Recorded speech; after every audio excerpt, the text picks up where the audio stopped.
And a good evening. Welcome out to Little Woodrose. Time now to talk Lamar University football, joined by Coach Blane Morgan here for the remainder of the hour. We're at a Little Woodrose. Still have time to come on out here. Enjoy the setting. We're going to be here until 8 o'clock. We're in the Colonnade Shopping Center right off Phelan Boulevard. Coach Blane Morgan, this is the past week, stepping out of the conference and even out of the division, moving up to take on an FBS school. Tough start. Unfortunately, third play of the game. Pick six for the Aggies, and it was really kind of hard to bounce back after that. Yeah, we didn't get off to a very good start at all, and it seems like when we've done that, it's kind of steamrolled downhill. And certainly a much improved New Mexico. When you make that on the schedule, you see those guys, and you're like, that's a winnable game. And then, they have a coaching change, and those guys, took a big swing in the right direction, and had 3 weeks before our game because of a canceled game. So those guys were ready. Got to give them some credit too. And, we took a step back last week. Their program, they play independent football. Now they're going to be moving up to Conference USA next year, but they're lined up against some pretty good opponents this year. Yeah, I mean, look at their head coach and look at his history. Southern Illinois, Northern Illinois. You just really took that program to new heights, and then Minnesota did an incredible job, and then had some health problems, and so. It was fun visiting with him before the game just to get his perspective on everything, and just talked about building a program and what that looks like, and certainly he's doing a great job in his first year and off season there. We've brought this up in the past. You've got so many kids that means so much to your program, especially a couple seniors, and Hunter Batten got a chance to get out there. You give him the ball. And, boy, he runs that thing around. You see him outrun everybody, 38-yard touchdown run. Yeah, during this time, we have brought in some transfers and guys that we strategically brought into the program because when you kind of, grow it and build it and develop players and everybody's young and playing, they need some older guys to look up to. And Hunter Batten's been one of those guys in the running back room where, he's been at 3 different schools. He's won some and he's lost some, and he's got great perspective on where we're at, and so he's just a very mature kid. So he's been great for the team just to learn from and grow from, and been awesome on special teams and overcome injuries. And so that was fun just to see him break free and cut loose. And that's something at that point in the game we needed it desperately. We needed it really bad, and so it was fun to see. It's good to see, those things happen to great kids. You don't want to see penalties, but if you can get a roughing the punter penalty, and to be honest with you, it looked like to me that he had the hands extended and the ball went between his hands. Yeah. But if you're going to rough a punter, you're going to get 15 yards. You might as well get a good shot in. I'll never get mad. I'll never get mad at a kid for a penalty, and it's an effort thing. Yeah. Like they're going all out, and he's going to block the punt, and I came on the sideline. I was like, hey. Heck yeah, man! Giving all out effort. It's fun to see, and he's just been an awesome example. You've seen guys like R.J. Carver emerge, and really coming in. He had a lot of growing up to do, and he's made some tremendous strides. You look at Hunter. One other thing you've brought up. Now he doesn't get a lot of playing time on the field, but he's been a big impact on your team off the field. Well, no, he's playing. He's on kickoff. Yeah. He's on kickoff return. He's on punt. Yeah. So he's probably playing 25 reps, and those reps to me are, you don't think about them. You don't think about all the guys that are playing on all those special teams, and he's one of those guys that just gets some great reps on those teams. And he, as you mentioned before, he's a huge impact off the field. That's the key. That's why we brought Hunter in. We knew him before previous relationship. We knew that we were going to be just recruiting players, from high school and trying to grow and develop those guys, and we're pretty strategic about the transfers that we have brought in here, and he's one of those guys that's provided some great leadership for our team. Make a quarterback change at halftime. Let Mike rest the second half. Bring in Nick. Anything to that moving forward? Yeah, it's interesting to see. It's kind of been a roller coaster with the quarterbacks a little bit, and you look across the country, the guys that have really the teams that have really stable and elite quarterback play are the ones that week in, week out have a chance to win. And if you have a top tier quarterback to add to the rest of your offense, and he just does a good job of managing the game, taking care of the football, knowing where to go with it. That gives you a chance as a team to win, and ours is kind of been up and down. And really the last 2 games prior to this one, Mike has made some really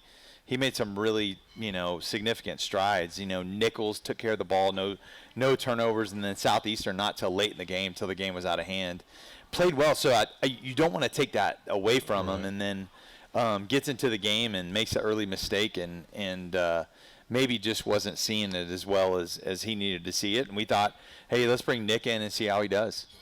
Looking at your defense, of course, giving up to 51 points, but still, anybody defensively you look back and really played a tough game for you? Yeah, I mean those linebackers had played solid. The hard part is we lost our first, our second, and our third string boundary outside linebacker. We were playing with a guy who had never played the position, so we lost like 5 guys within the course of a game. Harold Mann, Coach Blane Morgan with you. I guess the cell tower football gods grabbing us here tonight. Again, as we dropped away about the time you're talking about your young linebackers. Yeah, it was just an interesting. Our guys started dropping like flies. You lose Jalen Freeman, and then you lose Greg Hookfin and Jace Williams. You lost 3 outside linebackers, and you're playing with your 4th, and you're moving puzzle pieces around. And I look out there, and we got 5 true freshmen that are playing on defense. So it's you gotta look at it and with a little bit of perspective. You want to stop those guys and get stops and all that, but we've gotten beat up a little bit as the season has progressed here these last few weeks, and we were out there with a bunch of young guys trying to make some plays. All right, Coach, we're going to get our break in now. When we come back, we're going to bring in Coach Alvin Brooks, talk a little men's basketball coming up. All right, sounds great. All right, we're back at Little Woodrose on News Talk 560 KLVI. Harold Mann back with you at Little Woodrose, the Coach Blane Morgan Show, talking Lamar University football. We're going to switch gears and talk Lamar basketball, joined by men's head coach Alvin Brooks. And the coach off to a 2-1 start. Yep. Tight win against St. Thomas in the season opener. Then you go up to TCU and go nose-to-nose with a 14th ranked team in the country. And then on Monday night you get the 98-69 win over Houston Tillotson. I'm sorry, out of Austin. Houston Tillotson. And that's all right. Yep. Just talk about the start, 2-1. Well, and he could be 3-0 right now. We could be. And I like where we are. We have, to give it some context, a lot of people, we have 10 new guys. And unlike most people in college basketball, we restocked our roster, not with transfer portal guys. We don't have one transfer portal guy. We have 4 junior college guys. We have 5 true freshmen, and then we got 1 redshirt freshman. So it's a good group. I looked at Ken Palm they rank teams in every category: offensive, defensive, transitive, things like that. So it's 363 Division I teams, and we are ranked 359th in terms of Division I college basketball experience. So I actually kind of think that's kind of cool. I like that. Yeah. The fact that I looked on there, we have 0 Division I experience because, I think it's probably not, I think Val played a few games, so he would be the one guy. Brock would have been an experienced guy, but he's not playing this year. But I like the group because, we have a group now we have good guards. We have good point guard in Chris Pryor, good 1-2 combination with Jay Buckley and Nate Calmise. Cody Pennebaker is going to be a good player for us. He actually had 5 stitches in the middle of his shooting hand and just kind of struggling to get back to where he was, but he kind of doing some other things for us. In that 2-1 start, Adam Hamilton, if you notice, didn't play against St. Thomas, played against TCU. Didn't play last night against Houston Tillotson, but he's got the little knee patella tendonitis, which is struggling with, and he'll be okay in time. But he's a really good difference maker, as you saw in the TCU game. So we've got some good pieces, and so they're learning how to battle. They play with a lot of pace and a lot of energy, which is why in the exhibition game against North American, we were able to put up 116 points against Houston Tillotson. We got to 98, and I think as we learn how to defend better and stay more connected defensively, I think it'll be an exciting team to watch. And I think it's a group that, as the season progresses, we'll get better every week, and so that's going to be exciting for us. We're looking forward to playing in the MTE in Lake Charles this weekend, which starts on Friday. We open up with Lindenwood, and so and we play Western Carolina on Saturday, and then we got McNeese on Sunday. So it's 3 consecutive games, but so we're going to need everybody. But it's 3 games that, if we play as well as we're capable of playing, and we can kind of stay injury-free for not having any more incur any more injuries, then I think we have a really good chance to have a good showing this weekend. You talked about some of your kids. 2 of them. I mean, how do you find 2 players from Brooklyn Park, Minnesota?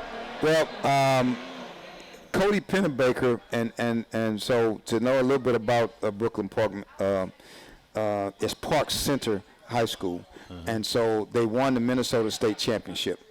So what we needed to do last year as we were looking to rebuild a roster, last year was the first time I ever was on a team as a player or coach, assistant coach or head coach, where we didn't have like 1-6-5 guard that can, those guys, they do different things for you. That's how we won here in the past. That's how we won at Houston, different places, A&M, North Texas, blah, blah, blah. And so we had like one guy that was 6'4", 6'5", but it wasn't really a guard. It was more of a 4. So Cody Pennebaker, once we saw him, we thought, man, this guy's pretty good, but can we get him? Because he's pretty athletic, shoots the 3-ball really well, good IQ. In last night's game, he didn't have a turnover. His shooting percentage is not great now, but because of his hand, but he's a solid shooter. But we saw Cody. And, we started recruiting him. And to be transparent, his high school coach, James Ware, they won a state championship in Minnesota. His high school coach, I coached at Texas Tech. Okay. So we had a little bit of an end right there. So, James was willing to help us if Cody was open to it, and Cody and his family was open to it. So when he came here to visit, the great thing about it was, as Derek could tell you, our marketing guy, gets really cold in Minnesota, and even during the springtime. So he came here to visit in March when he left there, and it was a little cold, and I told him how nice it was going to be, sent him the weather report. Really enjoyed it, and so even though he had some other offers up north, he committed to us. And then James Spencer, his teammate, we picked him up late in the summer. We needed an additional frontline guy. Now this kid here, James, looking at his bio, he played football as well. Didn't he was the starting defensive end. He could have helped Blane actually play on Saturday. He could do both, but he's pretty physical. James is right at 6'5.5", so it's 200 plus. Showed up, I think, at 232, 235. We got him down to 220 now. But really good kid, and so actually he gives us a little more physical presence, although he's younger. And speaking of, I know I'm on this Blane show. We actually have several two-sport guys. So Cody was the starting quarterback at St. Francis in Minnesota before he went straight basketball. Jay Buckley was the starting wide receiver at Shelbyville. So I like the toughness that the two-sport guys bring. And so, that was kind of one of the things we did. So, but anyway, that's how we ended up with 2 guys from Park Center High School. Is Cody gave us what we needed, and had a little bit of in, and then as a result, once we needed another frontline guy, we added James Spencer.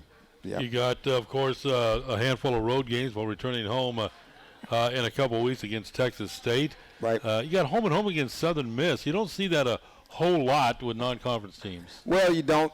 So initially, the contract was to play Southern Miss. They were coming here because we went there last year. And so they were going to come here this year, 22-23. We were returning to Hattiesburg, 23-24. But once we went to the Southland Conference, and then our schedule changed, and so we had to get an exemption to play McNeese in their MTE, which now we're going to play them there, and then we're also home and home in conference play. Right. So Southern Miss, then the way the schedule fell, we needed to add an additional game, and so we just said, hey, would you guys be interested in playing home and away? And they said, sure. So so that's what we're going to turn around and play them on a Saturday. And then we'll turn right around and play them here at our place like 3 days later, 2 or 3 days later.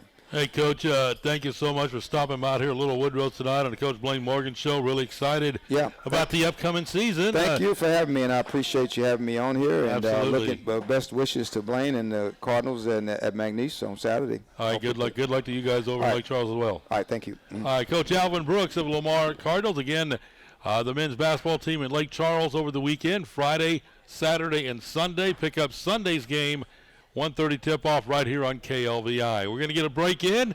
When we come back, we're talking Lamar tight ends. We're back on News Talk 560 KLVI.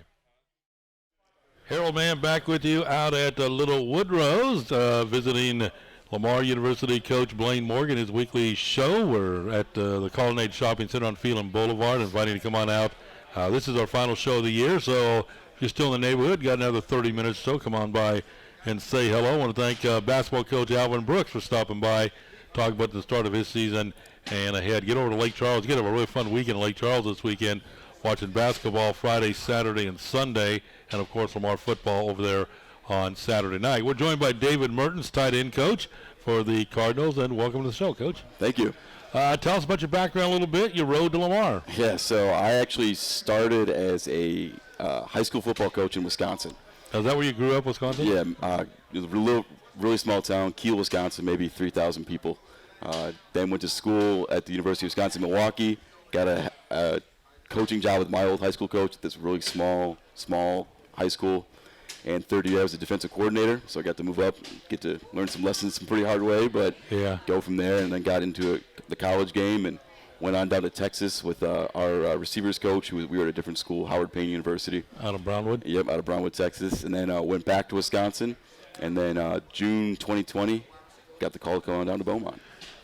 What attracted you to Lamar and Beaumont? What made you say yes, that you'd love to come here and coach this group of guys?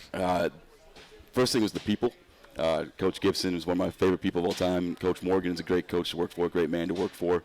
Then the level of football. I was working D3 football, and I got a chance to go coach D1 football, and couldn't pass that up. Talk about your tight ends. I mean, just like every position on this football team, a young group. Talk about developing them. You want to talk about development? Young man Devin Gibbs. Oh, my goodness. He's from Maybank, Texas. He came in, and he's in his third year. I just can't say enough great things about Devin. He's grown up in so many ways, on the field, off the field. He's got an incredibly bright future in front of him. Just couldn't be more proud of him. It's great to be in the meeting room with every day. On the field, he's become a real leader in the room, and guys like Nate Gaskamp have developed from when they got here. He's a guy who he's coming back, is he not? He's coming back. He's going to get his master's from Lamar, and he's going to be leader of the team, leader of the room. And Jacoby Davis is a guy who can't say enough great things about as a senior leader. Just a guy who does everything right, and a guy who scored a touchdown against Northwestern State in the spring season. He's just a great guy, great example for our team, and just couldn't be more proud of him. Guys like Jaden Slater is going to develop into a heck of a football player.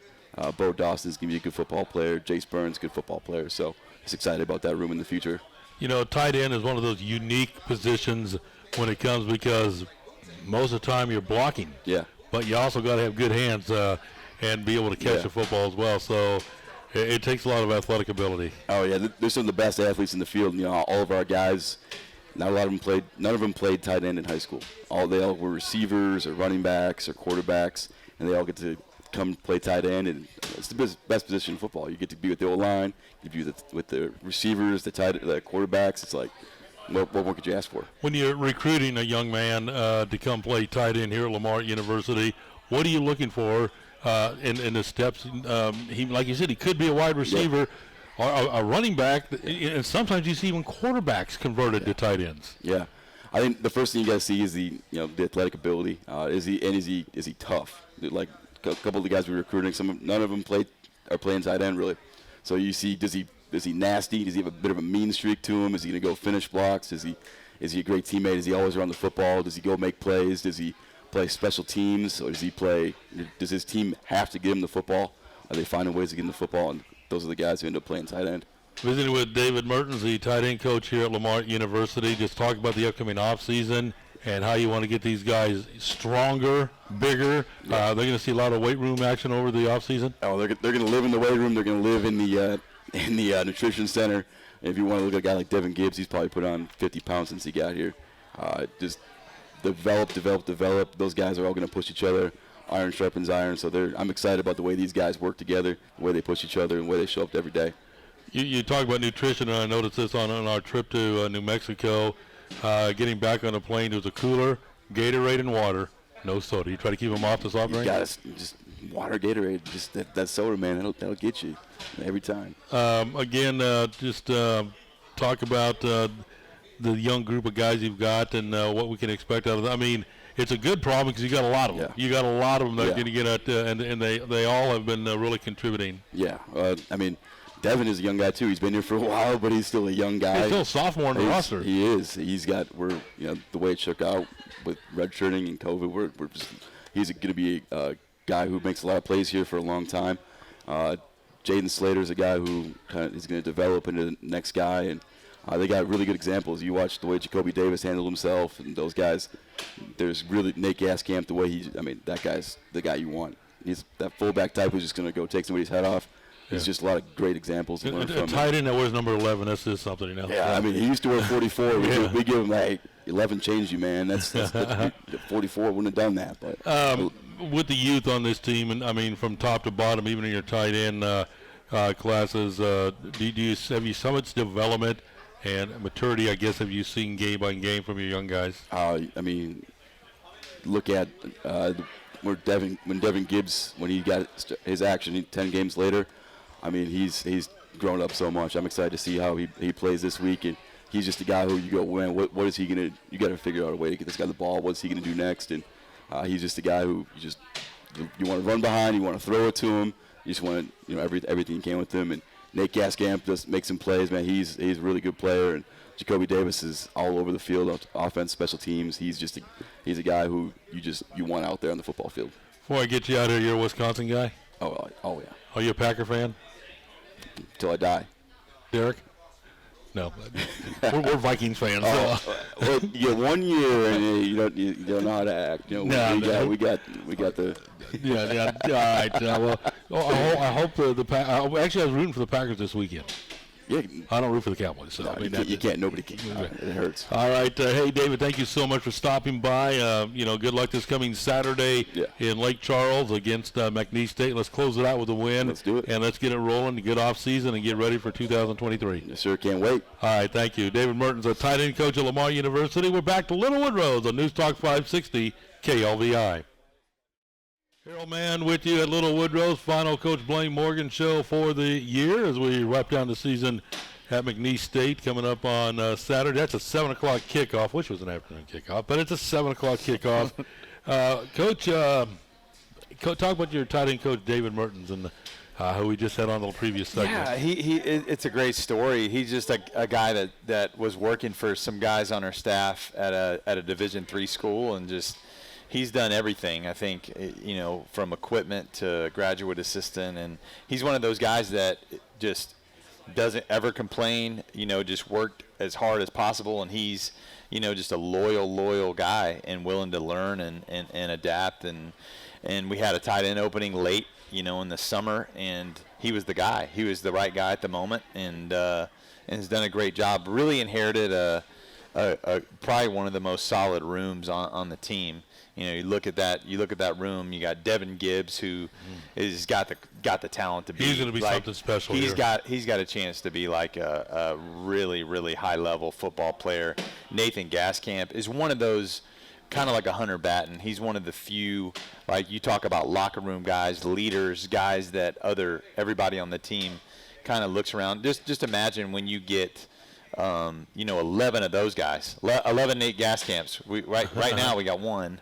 And so, and it's just a really solid situation, solid room. And you got some young guys to develop, We signed a player, and we're going to sign probably a transfer or two and add to that room this offseason. You talk about tight end. I talked to Coach Mertens about this somewhat. That's one of those unique positions where you got to look for an athlete-type person, because not only do they have to block in the run scheme, but you also throw the ball to them, so they're going to be versatile. Yeah, well, I mean, you look at Devin Gibbs and just talking about development of a player, and he came in, and the first probably year he was here, you're like, is he going to have the right attitude? He was 205 pounds, And now you fast forward and get into his third year, and now he's 240, and he's very athletic, and he's completely changed his demeanor. And so he's an example of like, you get those guys into their fourth and fifth year as football players, he's going to be a really good football player. And that's one position where the off season is so important. Coach Martin was talking about weight room and nutrition. Yeah, I mean, we've really had one half of one off season with a strength coach that was our guy, and so that's it. I mean, so you can take some steps, but it takes multiple off seasons with football and to grow and develop and to get those guys just strong. I mean, one of the biggest things last week in New Mexico State, you ask about it, is just they just were built differently than a lot of our guys. And I think our guys, we had that, from March and through off season, that one off season, but you add to that and you start stacking off seasons, and the team's going to walk out next year and they're going to look, I thought from fall last year we looked better, but you walk out next fall and it's going to be just a different bodies. Another guy I want to talk about real quick before we get back into talking about McNeese State, a guy that was on the travel squad this past week, made a trip with us, is Carson Earp, and he's basically your team chaplain. He is, and he's a kid that played here, coached under you last year, and now your team chaplain, and just a really good guy. So you're not going to find a better guy. I mean, for our players, he just genuinely cares about them and who they are as people and their spiritual maturity and growth and just anything really, whatever they need. He's there to visit with them and talk to them and get in each and every week. It's just like a great message. It's something, and it's a break before the game where coaches need it, players need it. It's voluntary, but oftentimes we have half of the guys that'll show up for our chapel. And I don't know if you're aware of this, but going back several years, he is related. Yeah, we knew that. Yeah, we knew that. He's one of those guys. He's an incredible athlete. Now you go out on the golf course, he's going to be a scratch golfer. He's going to dunk it. He's just one of those kind of freaky guys. Now you didn't see him at quarterback, but I think we're either at Southeastern Louisiana or Northwestern State. And unfortunately for him, he got hurt, but he was going for a first down, and instead of sliding, he lowered his shoulder and tried to run over a defensive back. So that's the kind doesn't surprise me. That's the kind of guy he was on the football field too. Yeah, that doesn't surprise me. I mean, he's just one of our favorite people to have around our program. He's been awesome for our staff, our program, and awesome awesome guy for me to visit with. How important is it to have a team chaplain? And I mean, especially his background, being a Lamar Cardinal and things along those lines. Yeah, I think it's important to have someone that our kids can just, if they need. There's been a lot of kind of instability here these last 3 years with kids and with COVID and this and that, and kids bringing in so many kids that are you bring in those first 3 classes and they're away from home and that sort of thing, and just their spiritual development is really close to my heart and who I am as a person. And just to give them that option, and not force it on them, but just let them know that they're cared for and loved, as kids, and we want them to grow in that area, and it's very, very important to who we are as a program. Real quick here before we get our final break in, we did jump on the airplane, flew to El Paso. I think it was about 5 guys that had never flown before. It was kind of entertaining. Yeah, I think there were more like seven or 8 guys. I in our team meeting last week, I asked them to raise their hand, and every time we go to a meal, I'm like counting, because I go by class. Right. So I go juniors and seniors, and it's like 12, 13 kids, and then it's like sophomore, second year guys, and it's a big group, and then it's the freshmen. That's a bunch of them. Well, no. The guys in their second year is the biggest. That's the biggest wave of guys, and so that's where you get that big wave of guys, and then you get them into the third year. That's when you take tremendous strides as a program. And again, how many hands raised when he asked about flying? Yeah, it's like 7 or 8. of those freshmen that had never been on a plane, and I'm like, hey, get your cameras out, and video these guys. I'm sure they were. But that flight was about the smoothest flight that for a first flight you could have. But as we were getting ready to take off, the pilot for some reason almost overshot the radio, and everybody started yelling. He hit the brakes, and that's what I thought was entertaining for those that had never flown before. Anyways, again, we are talking Lamar University football, going to get our final break in. Cardinals getting set to travel to Lake Charles to take on McNeese State, a 7 o'clock kickoff on Saturday night. We're back to Little Woodrose with Coach Blane Morgan on News Talk 560 KLVI. Harold Mann along with Coach Blane Morgan. We are back at Little Woodrose, and Coach, they've turned the heater on us. Yeah, I feel like I'm on simmer in the oven right now. All right.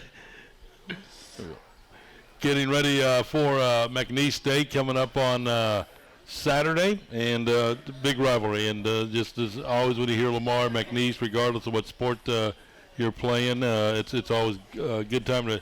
Not a bad drive, a little bit an hour drive, less than an hour drive over to the stadium. Doesn't it feel right to have those guys back on the schedule? Last game, kind of rivalry week across the country, and certainly we're I just think it's the right thing, right thing for Lamar University, and we're in the right conference now. Let's take it back level by level for you. High school, who's your rival? I was up in DFW, Trinity Christian, and Bishop Lynch was the arch rival. Going back then, in Dallas Christian were kind of the two main rivals. All right, Air Force Academy. Oh man, is it BYU? No, that was when the WAC kind of blew up. Okay. But you go Army Navy is the natural. Right. But then what you don't realize is that at Air Force, you've got the geographics. You got Colorado State.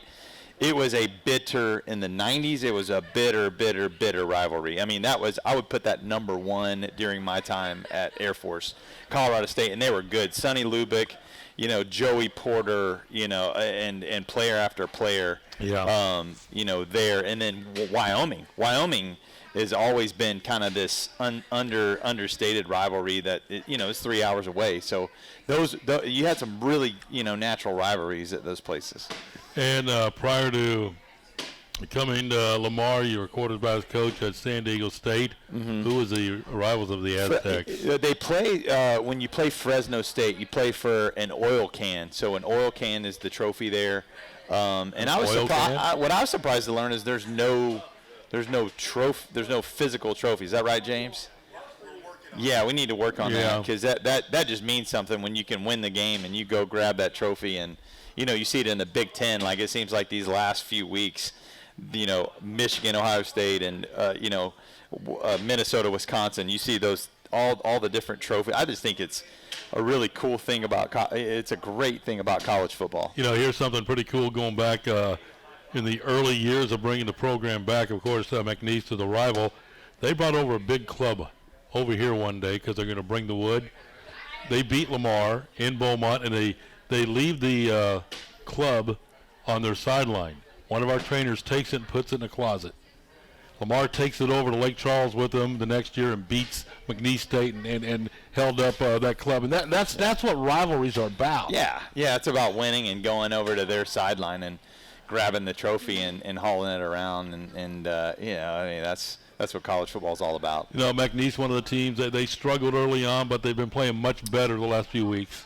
They were kind of like us. They had played a bunch of close games. I mean, they played a lot of teams very, very close, and had just had a hard time finding a way to win. In the last 2 weeks, they've strung 2 wins together and have won the last 2 weeks, and so they've got that going, and so we've got to go there and battle.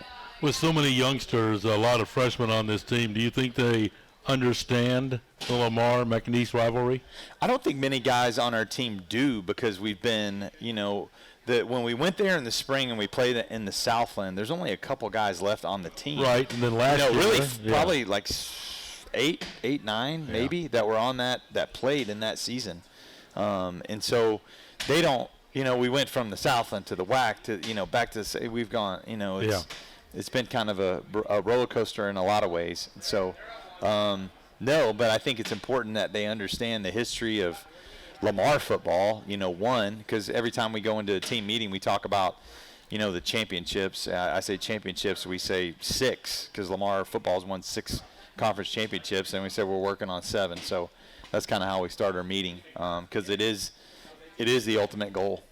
Is it something you want them to know, the rivalry between the two schools, or is it just, I don't want to say it's just another game on the schedule, but is that how our younger guys might be looking at it? I think rivalries a lot of times are as much kind of the alums and, the people that have been around and understand the history. But I think it's important, to know that for sure. All right, got about 3 minutes to go in the show, and let's talk about leading up to kickoff on Saturday night. Yeah, we've had the way we've done it throughout the year is on Tuesday and Wednesday. We go in the morning, and then we've changed our routine. We'll go tomorrow afternoon and practice and go fast, and then on Friday do a walkthrough, and they get a lot of time off their feet. And then on Saturday, this will resemble much more of like a home game schedule. Mm-hmm. And so we will walk through on Saturday morning. We'll eat our pregame meal, and we'll get on the bus and head over to Lake Charles. Yeah, with a 7 o'clock kickoff, I imagine you're jumping on the bus about 4 to head that way? Yeah, jumping on, get there about 2 hours before kickoff, and we're get ready to roll.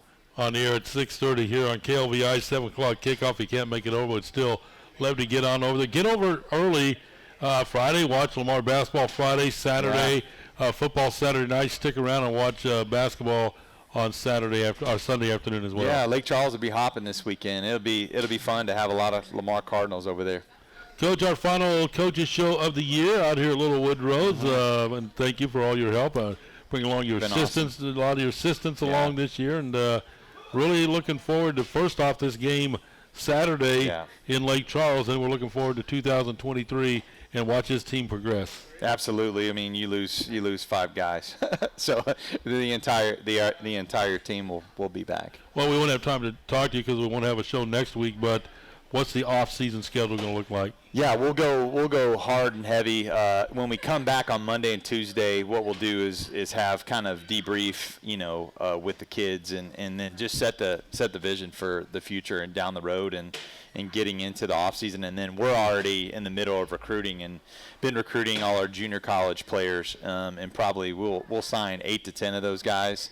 And you add those 8 to 10, I think it'll really fill in the holes and fill in the gaps of this team, and we'll look again after a full off season, and doing that we'll just look different. We've looked different each and every year, and it'll be fun to look like you look across the way and it's like, hey man, we look like those guys. Anyway, okay, Coach, I guess we'll see you Saturday in Lake Charles and on National Signing Day in December. Awesome. Coach, thank you so much. That's going to about do it to hear from Little Woodrose. Again, our weekly coaches show has been each and every Wednesday night, and I want to thank all the guys, the Lamar gang, Lamar crew coming out here setting up every week, and of course thanks to Chelsea back in the studio every Wednesday. Don't forget our schedule for you this coming weekend. Saturday night we have the Cardinals and McNeese State, 6:30 airtime here on KLVI with a 7 o'clock kickoff. We'll have men's basketball for you from Lake Charles, a 1:30 tip-off coming up on Sunday afternoon. Make a weekend out of it. Cardinals basketball Friday afternoon, Saturday afternoon, Cardinal football Saturday night, and then, of course, Sunday afternoon we have Lamar basketball against McNeese. I want to thank again Chelsea. Coach Morgan, once again, thank you. As we look forward to Saturday night. That's going to about do it from Little Woodrose. I want to thank the staff out here at Little Woodrose as well. Our final coaches show of the year from Little Woodrose for Coach Blane Morgan. I'm Harold Mann. Good night, everyone.